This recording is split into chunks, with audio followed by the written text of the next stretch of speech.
तो गाइस मैं हूं अंकित और आप देख रहे हैं रेसलिंग फैंस नेटवर्क। शुरू करते भाई अपनी बातों को हम लोग सबसे पहले final boss great one the rock से। तो भाई जो रॉक का स्मैकडाउन रिटर्न था बिल्कुल लास्ट मोमेंट पे अनाउंस हुआ था, लाइक एक दिन पहले अनाउंस हुआ था स्मैकडाउन से। एंड इसके बाद डब्ल्यूडब्ल्यूई ने बहुत सारे प्लान्स चेंज किए। डब्ल्यूडब्ल्यूई ने कुछ अनाउंस किए हुए मैचेस में बदलाव किया, कोडी रोड्स को उनके मैच से निकाल के रॉक के सेगमेंट में डाल दिया, काफी कुछ चेंज हुआ। अब ऐसे में कुछ और नई अपडेट्स है भाई सिचुएशन को लेकर मैं आपको बता देता हूँ एक्चुअली चल क्या रहा है। हल्का फुल्का आइडिया लग चुका है, आप देख सकते हो।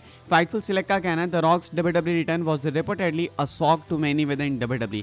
WWE creative were reportedly told about his return a few days ago, but it is unknown how this will impact the current WrestleMania plan of Cody Rhodes versus John Cena. तो कहना है यहाँ पे भाई फाइटफुल सिलेक्ट का कि rock के return के बारे में WWE की क्रिएटिव टीम को कुछ दिनों पहले पता चला था। मुझे लगता है भाई मैक्स टू मैक्स 2-3 दिन पहले पता चला होगा। एंड इसके बाद बताया जा रहा है कि अभी कोई आइडिया नहीं है कि भाई ये इनका रिटर्न कैसे इंपैक्ट करेगा कोडी रोड्स जॉन सीना के ओरिजिनली प्लान रेसलमीनिया मैच को। बहुत टाइम से रिपोर्ट्स निकल के सामने आ रही है कि John Cena and Cody Rhodes planned है रेसलमीनिया के लिए। कहा गया कि जॉन सीना एलिमिनेशन चेंबर नहीं जीते बिकॉज नवंबर या अक्टूबर के टाइम पे डब्ल्यूडब्ल्यूई ने डिसाइड कर लिया था कि जॉन सीना एलिमिनेशन चेंबर जीतेंगे, इसलिए जॉन सीना को बहुत ही ज़्यादा हाइप किया गया एंड जॉन सीना के नाम पे एलिमिनेशन चेंबर के टिकट्स बेचे गए। जॉन सीना पोस्टर बॉय, हर जगह आपको जॉन सीना देखने को मिलेंगे। तो जॉन सीना प्री प्लान्ड है, बहुत पहले से प्लान्ड है कि वो एलिमिनेशन चेंबर जीत के कोडी को फेस करेंगे रेसलमीनिया में। लेकिन रॉक का रिटर्न, अभी जो रॉक की वापसी हुई है, वो सब कुछ बदल सकता है अनटिल एंड अनलेस या तो कोडी हील बन जाए या नहीं तो जॉन सीना हील बन जाए। तो फिलहाल भाई देख के कुछ लगता है कि कहानी में बहुत मेजर ट्विस्ट आने वाला है।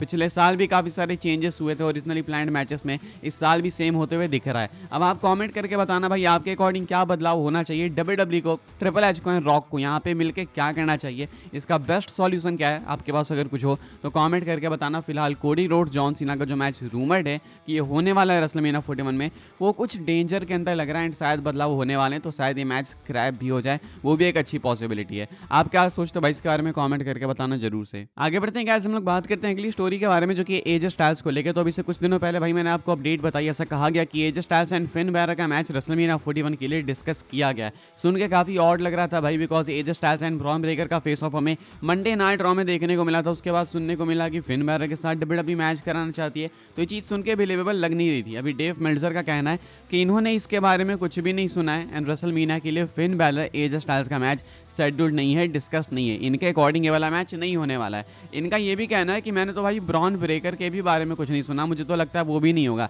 यानी कि इनको लगता है कि एजे स्टाइल्स ना फिन बैरर को फेस करेंगे ना ही ब्रेकर को फेस करेंगे। मुझे लगता है भाई कि फिन बैरर को फेस करने का कोई सेंस बनता नहीं है, ब्रेकर को फेस करने का बिल्कुल सेंस बनता है भाई। ये एक टाइटल मैच होगा, intercontinental title match, AJ Styles यहाँ पे चैंपियन बन सकते हैं, इससे बेटा क्या ही हो सकता है। मुझे लगता है कि ब्रेकर वाली चीज़ सही है, लेकिन फिन बैरर वाली चीज़ पे मुझे भी ज़्यादा बिलीव नहीं है। फिलहाल मेल्टजर कहते हैं कि फिन बैरर एजे स्टाइल्स का मैच किसी भी तरीके से रेसलमेनिया 41 के लिए तो डिस्कस नहीं है। मैं नहीं चाहता हूँ कि ये वाला मैच हो रेसलमेनिया में, मैं चाहता हूँ कि ब्रेकर एजे स्टाइल्स हो। एंड अगर ब्रेकर एजे स्टाइल्स नहीं होता है तो देन इसके बारे में सोच सकते हैं हम लोग। एक बहुत अच्छा कमेंट किया था भाई किसी ने Q&A में कि ब्रेकर एजे स्टाइल्स आप करा सकते हो आईसी टाइटल के लिए, एंड उधर आप demon fin bearer versus Shinsuke Nakamura करा सकते हो यूएस टाइटल के लिए। ये दोनों कैरेक्टर्स भी काफ़ी सिमिलर हैं, लाइक वो समुराई इधर ये डीमन, तो वो मैच देखने में भी सही लगेगा। मैं भी सपोर्ट करता हूँ इस आइडिया को, लेकिन क्या डब्ल्यूडब्ल्यूई इतने एफर्ट्स डालेगी, क्वेश्चन ये है। फिलहाल भाई फिन बैरर एजे स्टाइल्स का मैच रेसलमेनिया के लिए शेड्यूल्ड नहीं है, इतना कुछ बताया गया। आगे बढ़ते हैं गाइस, हम लोग बात करते हैं ट्रिपल एच के बारे में। तो भाई अभी से कुछ दिनों पहले मैंने आपको अपडेट बताई कि डब्ल्यूडब्ल्यूई की विमेंस डिवीजन ट्रिपल एच की बुकिंग से खुश नहीं है। बुकिंग से खुश नहीं है एज इन की भाई उनको लगता है कि शायद उनको ढंग से बुक किया नहीं जा रहा है। इसके बारे में बहुत कुछ हमें आइडिया लगा नहीं था भाई, कोई स्पेसिफिक डिटेल नहीं थी, लेकिन अभी थोड़ी सी अपडेट्स निकल के और सामने आई है, मैं आपको वो बताना चाहूँगा। इनिशियली ये रिपोर्ट थी फाइटफुल सिलेक्ट किया एंड अभी वापस से फॉलो अप में फाइटफुल की ही रिपोर्ट निकल के सामने आई है। यहाँ पे कहा गया है there is some frustration within the women's division on the main roster in WWE. यहाँ पे मेन रोस्टर की बात की जा रही है। Several women have noted the lack of focus on developing contenders, the tag team division and screen time outside of the top of the division. तो यहाँ पे कहना है भाई कि डब्ल्यूडब्ल्यूई के अंदर वुमेन्स डिवीजन ट्रिपल एच की बुकिंग से कुछ नहीं है। उनका जो मेजर कंसर्न है भाई वो ये है कि उन्हें ऐसा लगता है कि कंटेंडर्स को ढंग से भाई ज़्यादा पुश किया नहीं जा रहा है। साथ में tag team division it's sucking so bad.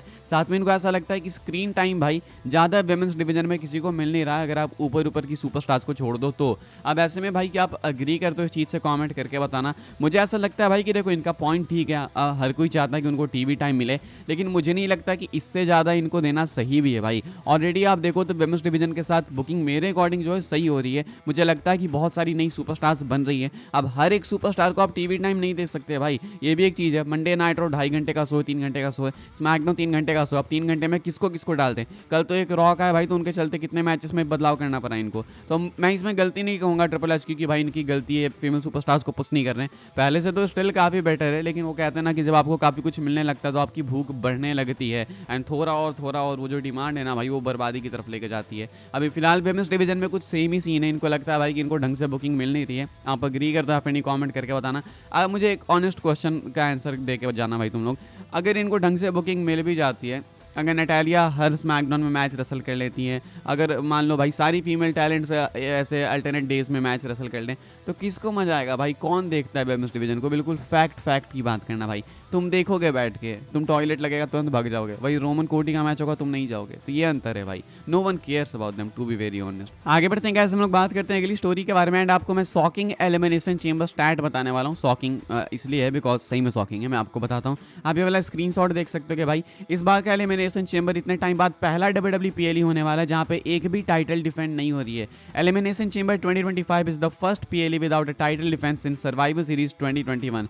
Survivor series 2021 में आखिरी बार भाई हमें कोई भी टाइटल डिफेंस देखने को नहीं मिली थी। उसके बाद हर एक PLE में टाइटल डिफेंस हुई ही हुई है, एटलीस्ट एक भी हो तो हो। लेकिन एलिमिनेशन चेंबर 2025 ये पहला इवेंट होने वाला है, पहला PLE होने वाला है सर्वाइवर सीरीज 2021 के बाद, जिसमें कोई भी टाइटल डिफेंस नहीं है। जितने भी मैचेस अनाउंस है भाई वो नन टाइटल मैचेस हैं। 2 कंटेंडरशिप के मैचेस हैं, एक टैग टीम मैच एंड एक अनसैंक्शन मैच है, एंड इसके बाद रॉक अपीयर होने वाला। तो यहाँ पे टाइटल का कोई मेंशन नहीं है, कोई भी टाइटल डिफेंड नहीं हो रही है। एंड ये बहुत शॉकिंग स्टार्ट है बिकॉज सर्वाइवर सीरीज तो भाई जाना भी जाता है ब्रांड वॉरफेयर के लिए, तो वहाँ पे टाइटल की नीड भी नहीं होती। तो एलिमिनेशन चेंबर बहुत टाइम बाद एक ऐसा PLE बन के सामने आया भाई जिसमें कोई भी टाइटल डिफेंड नहीं हो रही है। आगे बढ़ते हैं गाइस, हम लोग बात करते हैं अपनी आखिरी स्टोरी के बारे में, जो कि CM पंक को लेके।